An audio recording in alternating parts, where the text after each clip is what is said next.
UFOs, UAPs. Do you believe? I'm a skeptic. I don't believe it. If I haven't seen it, I don't believe it. Kind of like Bigfoot. Don't believe in that either. But this is probably a couple weeks ago. This is just some chatter between ATC and a pilot, which was actually Homeland Security pilot. So I don't know. I'm still a skeptic, so I don't believe. Anyway, let's take a look, see here, and see what goes on with this encounter with a UFO. What you're about to hear is the voices of the pilot and air traffic controllers, and it's set to computer animation. Take a look. LA Thunder, Troy 2-1. Troy 2-1, go ahead. It's not weird, but I just had something pass underneath my wing, maybe like a football-sized object right underneath our wing. Troy 2-1, Roger. Do you think it was a drone or? I have no idea. I got my sensor operator looking for it on the camera right now.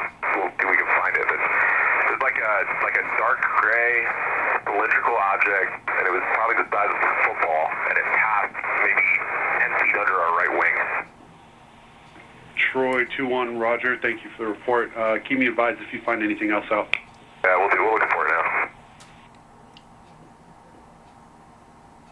And so, correction. LA Thunder, Troy 2-1. We got something on air-to-air radar. We're trying to get visual on it. Troy 2-1, Roger.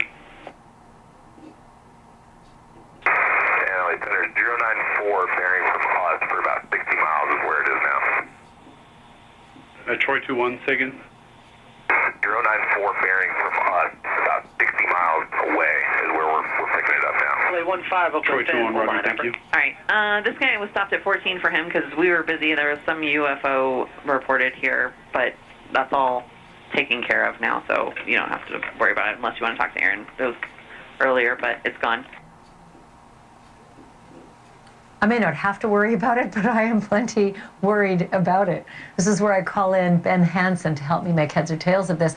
Ben is a former FBI special agent and host of UFO Witness on Discovery Plus. He managed to secure that recording that you just heard because it was not made available to the public.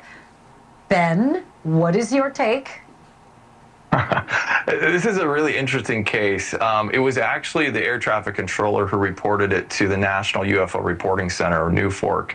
So NUFORC is actually cited in the FAA regs as one of the places where pilots can go to make reports. So first, we want to thank the controller for reporting it, and also for the pilots. This was a Homeland Security flight, actually. So they were on, I don't want to say covert, but they were on a mission, probably doing drug interdiction or something like that. And they're flying along and they see this thing. So very experienced pilots. Now this particular aircraft too is a Beechcraft 350C, which they've converted to include a very sensitive and complex radar array. So you see that dome on the top of it. It's actually there to track, drug traffickers and things like that. So when they call this thing in, this is about 2:30 in the afternoon. It's September 17th of last year. It's broad daylight.